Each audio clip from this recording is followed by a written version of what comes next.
देखो बच्चों, ये क्वेश्चन क्या बोल रहा है, sequence of step in western blotting is okay. हमें क्या आइडेंटिफाई करना है कि वेस्टर्न ब्लॉटिंग के अंदर क्या क्या स्टेप होते हैं। सबसे पहले आप क्या करते हो वेस्टर्न ब्लॉटिंग के अंदर?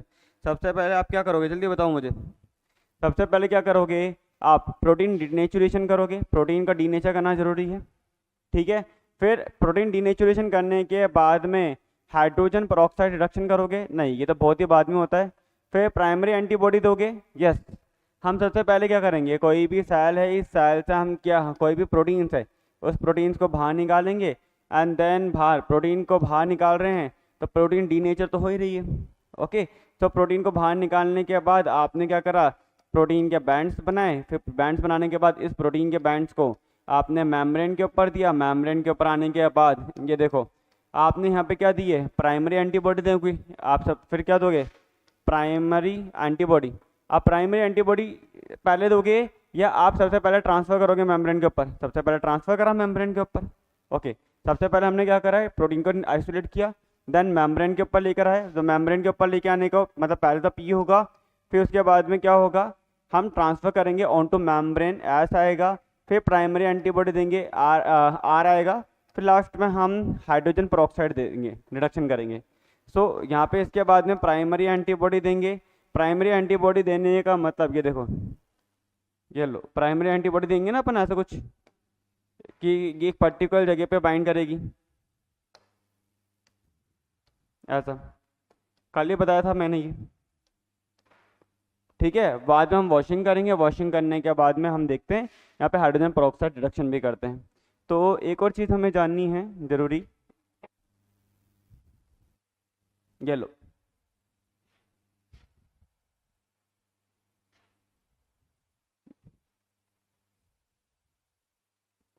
सो अगर मैं बोल के जा रहा हूँ कि H2O2 रिडक्शन क्यों जरूरी है, पहले बात हो sir, rate of hydrogen, okay, role of hydrogen peroxide, हाँ बता रहा हूँ बेटा। देखो हाइड्रोजन पेरोक्साइड क्या करके जा रहा है, देखो ध्यान से दिख रहा है, ओके। ये हाइड्रोजन पेरोक्साइड क्या करके जाएगा,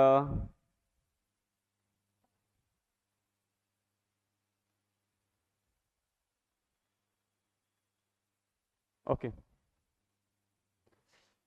देखो यहाँ पे हम क्या देख रहे हैं कि H2O2 क्या करके जा रहा है, इनएक्टिव करता है, inactivation of horse radish peroxidase by hydrogen peroxide H2O2 treatment is a convenient alternative to stripping for sequential chemiluminescent western blotting। ठीक है, यहाँ पे एक तरह से क्या करते हैं कि कुछ एंजाइम यूज में लेते हैं वेस्टर्न ब्लोटिंग, या हम एक तरह से अगर अपन देखें प्रोटीन के लिए, प्रोटीन आइडेंटिफाई करने के लिए कुछ एंजाइम हम यूज में ले रहे हैं, जैसे कि हॉर्स रेडिश पेरोक्सिडेज है, ठीक है। उसको क्या कर रहे हैं, हमें इनएक्टिवेट करना है, ठीक है। कई कई बार कुछ एंजाइम यूज में आ जाते हैं या एंजाइम काम में आते हैं, उनको इनएक्टिवेट करने में कौन काम आता है, हाइड्रोजन पेरोक्साइड काम आता है, ठीक है। And little evidence exist on the whether H2O2 treatment affect epitope recognition. Epitope recognition का मतलब जानते हो ना, व्हाट इज एपिटॉप? एपिटॉप का मतलब होता है, देखो बच्चों ये क्या है, एक एंटीजन है, ठीक है। और इस एंटीजन के अंदर देखो ये एंटीबॉडी बाइंडिंग साइट है, ये भी एंटीबॉडी बाइंडिंग साइट है, ये भी एंटीबॉडी बाइंडिंग साइट है, ये एंटीबॉडी बाइंडिंग साइट है और ये भी एंटीबॉडी बाइंडिंग साइट है। तो इसको हम क्या बोलेंगे, एक तरह से एपिटॉप बोलते हैं, इसको हम क्या बोलेंगे, एपिटॉप बोलेंगे।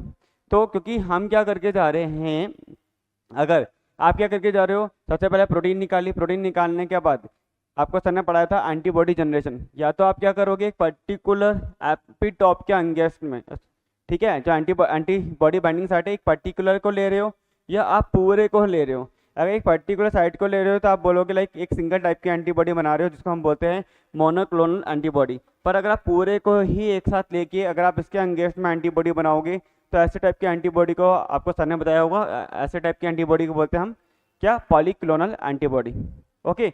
सो यहाँ पे अगर अपन देखें इस एपिटॉप, क्योंकि हमें पता है कि एंटीजन है, प्रोटीन क्या है, प्रोटीन अगर अपन वेस्टर्न ब्लॉटिंग के अंदर हम प्रोटीन देख रहे हैं वो क्या है, लाइक एंटीजन बोल सकते हैं इसको, तभी तो हम प्राइमरी एंटीबॉडी सेकेंडरी एंटीबॉडी दे रहे हैं, anti X antibody anti Y antibody दे रहे हैं या नहीं दे रहे हैं। तो प्रोटीन जिसके बैंड्स है जेल के ऊपर, मेम्ब्रेन के ऊपर, वो क्या है, उसको जस्ट लाइक मानो एंटीजन।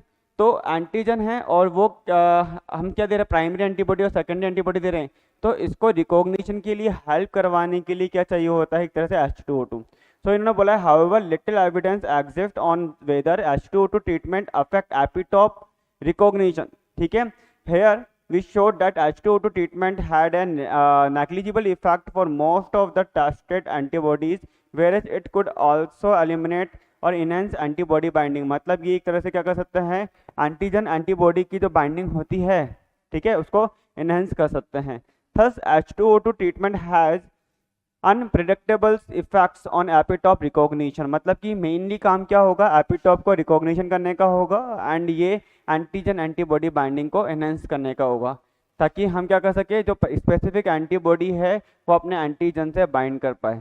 बस इसका इतना सा काम है, ज़्यादा कोई काम नहीं है वेस्टर्न ब्लॉटिंग के अंदर जो हमारे काम का है. ओके, सो एक बार के लिए मैं वापस से इसको हटा रहा हूँ. ये देखो मेन काम का क्वेश्चन ये रहा अपना. ओके, सो जल्दी बता दो मुझे,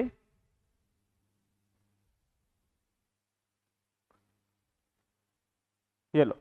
तो यहाँ पे हम क्या देखेंगे, सबसे पहले प्रोटीन डीनेचुरेशन करेंगे, फिर हम क्या करके जाएंगे, ट्रांसफर करेंगे प्रोटीन को मेम्ब्रेन के ऊपर. जेल तो रन करेंगे डेफिनेटली, जेल रन करने के बाद हमने मेम्ब्रेन पर ट्रांसफर किया.